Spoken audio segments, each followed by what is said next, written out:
Valérie Giscard d'Estaing, bonjour. Vous interveniez à l'instant sur l'Europe aujourd'hui et demain. Pensez-vous que l'on arrivera un jour à une Europe avec une organisation fédérale?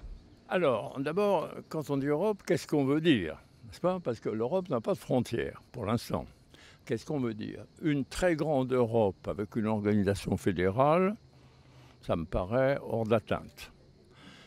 Une Europe où les gens partagent les mêmes convictions, les mêmes objectifs, le même projet, ça me paraît réaliste. Et cette Europe actuellement, c'est celle des gens qui ont choisi d'avoir une monnaie commune, c'est-à-dire l'euro. Donc l'eurozone, qui comprend alors actuellement 17 pays européens, qui ont la même monnaie, dont la population veut garder cette monnaie. Il y a un sondage qui est passé presque inaperçu d'ailleurs, dans tous les pays. Il y a une très large majorité pour garder l'euro, il ne faut pas se tromper, y compris en Allemagne. Hein, ils veulent garder l'euro. Alors ces pays-là, il faut avancer, il faut perfectionner l'organisation, il faut rapprocher tout de même les économies, sans aller jusqu'à des excès déraisonnables, et aboutir à un système politique coordonné. Alors il aura un aspect fédéral. Le mot fédéral, je ne sais pas ce que ça veut dire. Ça veut dire qu'on prend les décisions en commun. Mais on l'a déjà en partie. Et ça ne marche pas mal. On l'a par exemple pour le commerce international. Plus personne ne dit qu'il faut un commerce international français, italien, espagnol. C'est fini. Hein. C'est européen. Ça a été fait. La monnaie, c'est une monnaie commune, donc c'est fédéral par nature, en quelque sorte. Et il y aura d'autres secteurs probablement. Donc les jeunes, vous, votre génération, vivra dans une Europe qui sera une Europe avec un fédéralisme d'États. C'est-à-dire qu'il y aura une Europe, on garde les États-nations pour la vie quotidienne, pour l'identité, pour la culture, ainsi de suite, on les garde. Mais par contre, toutes les grandes décisions sont prises en commun. D'accord.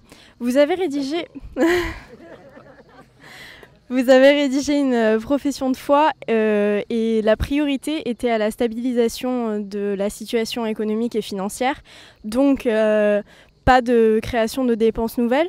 Dans ce contexte, peut-on se permettre de sauver nos partenaires comme l'Espagne? Alors, d'abord deux choses. D'abord, cela, vous parlez aux étudiants, parce que ça peut-être pas ça.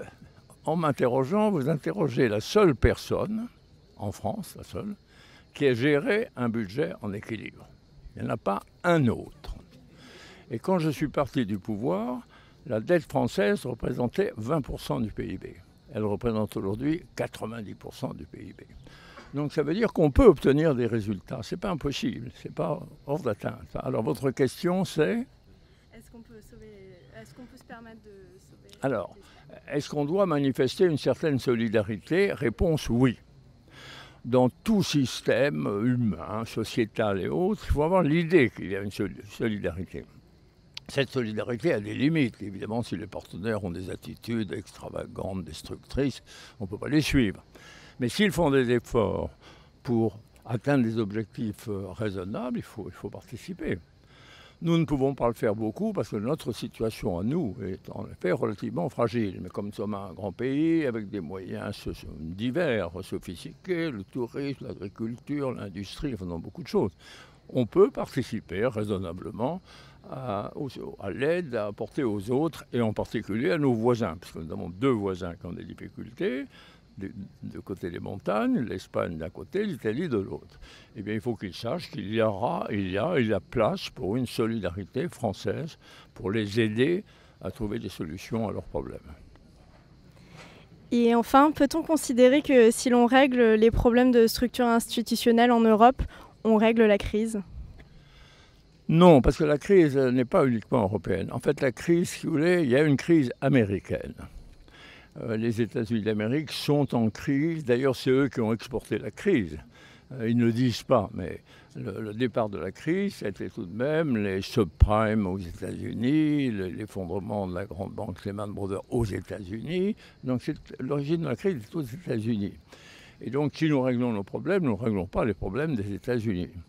Et il y a une phase économique qui est en effet difficile, dans lesquels les États-Unis n'ont pas à l'heure actuelle de forte croissance. Il faut souhaiter qu'ils retrouvent une croissance. Donc nous pouvons régler nos problèmes, il ne faut pas régler les problèmes des autres. Mais si nous réglons nos problèmes, il y aura quand même un sentiment de confiance en Europe et dans nos économies. Et vous savez que pour progresser, la confiance, c'est la clé de tout. On dit qu'il faut de l'expansion, il faut des emplois, mais il faut la confiance. S'il n'y a pas de confiance des opérateurs, des agents de l'économie, il n'y a pas de progrès. Parce qu'ils se contractent, ils prennent des précautions, ils n'agissent pas. Et l'Europe peut rétablir, à mon avis, une certaine confiance dans des délais relativement rapprochés.